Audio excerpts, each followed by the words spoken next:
Hi everyone, Jean-Pierre from team-tennis.fr, former tennis coach in France. I'm back for another racket review. In this video, I'm going to talk to you about the Babolat Pure Strike VS version 2022. Let's watch a part of a training session I did with the racket, and then I talk to you about it. See you right now.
Okay, we are back to talk about this Babolat Pure Strike VS version 2022.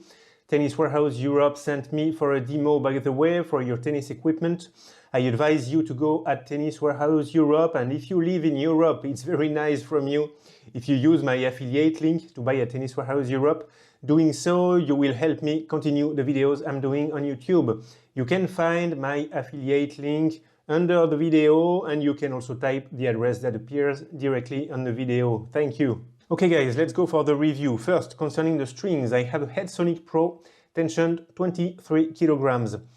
Weight of the racket unstrung 310 grams. It's a bit heavy, so be careful with such a weight. Balance 31 centimeters unstrung. The racket is headlight. Swing weight, I don't know, but I guess it is rather low because the racket has a very good maneuverability. Head size 97 squared inch, 626 squared centimeters, a bit small. The racket is clearly control oriented. It's better if you center the ball well with such a head size, a bit small. String pattern 16 by 20, a bit more narrowed than a 16 by 19 string pattern. It's going to decrease the access to topspin. It's going to decrease the power also. Beam width of the racket 21, 22, 21 millimeters, rather thin. The same is going to increase the flexibility of the frame. It's going to decrease the power. I finish with the stiffness 66. It's rather average for the stiffness of the racket. But overall, when we give a look at the characteristics of the racket, we know that we are facing a racket that is clearly control-oriented, low-powered racket. Okay, now some little things I want to talk to you about. First, concerning the grip size. This is the grip size number 3. This is the size I am used to play with, and I was surprised by the size of this number 3. I had the feeling that I have a number 4 in my hand. It's a bit big. I was surprised by that. I also took a Babolat Pure Hero Rafa in my hand, the same, grip size number 3, and I had the feeling I had a number 4 in my hand. So the advice I could give you if you plan to buy a Babolat tennis racket is to take some rackets in your hand to check that the size is really okay for your hand. Also, there is a protection band here which is really present.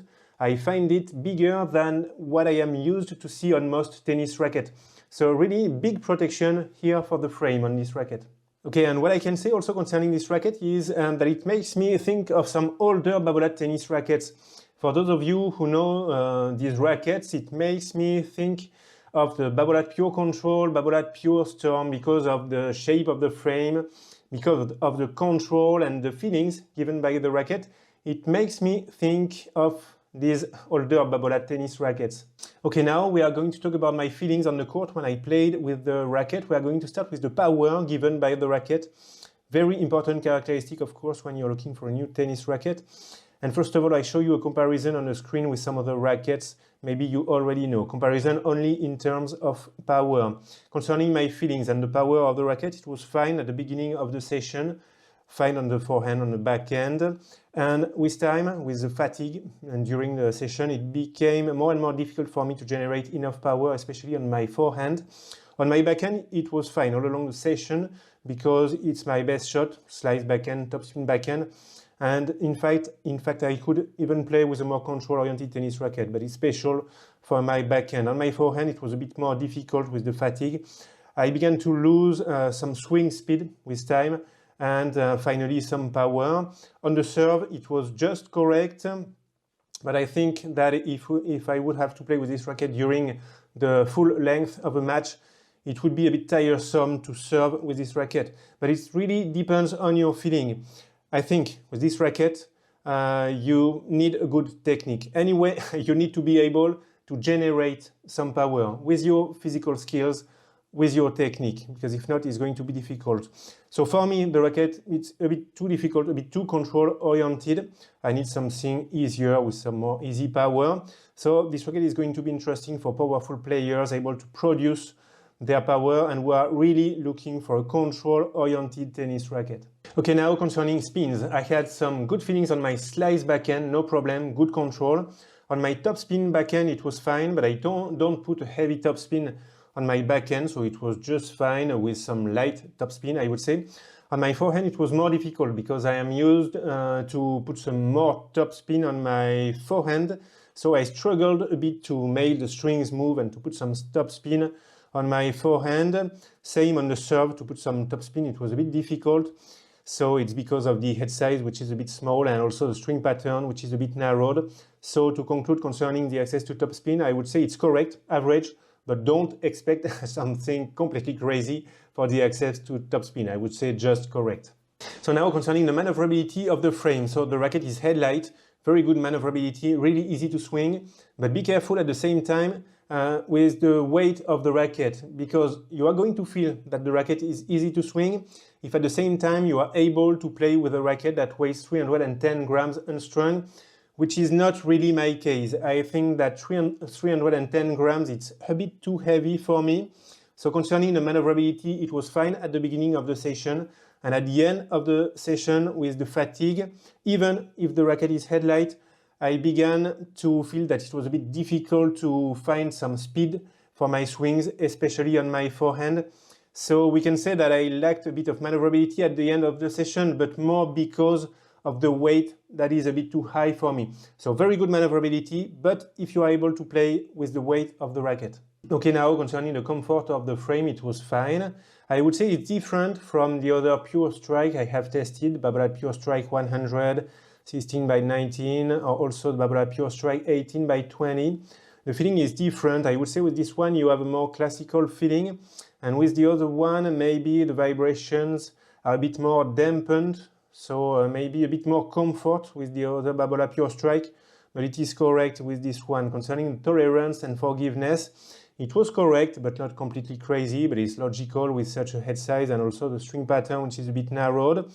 So tolerance correct, but it's important when you play with such a head size to be able to center the ball well, if you don't want to lose too much power, and also if you want a good comfort and not to receive a shock in your arm when you have centered the ball. Okay, now to conclude concerning this Babolat Pure Strike VS version 2022, I would advise this racket to advanced tennis players because it's difficult to play with this racket that is clearly control-oriented and low-powered. Players able to produce their own power with their physical skills, with their technique. I would say with big swings, big and loose swings in order to produce some power without forcing too much.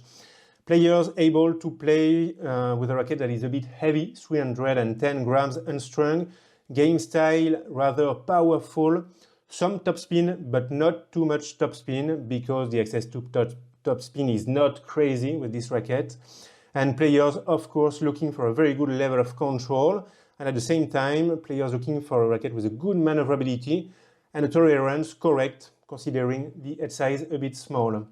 Guys, thank you for watching this video. If you have any questions, feel free to ask me in the comments.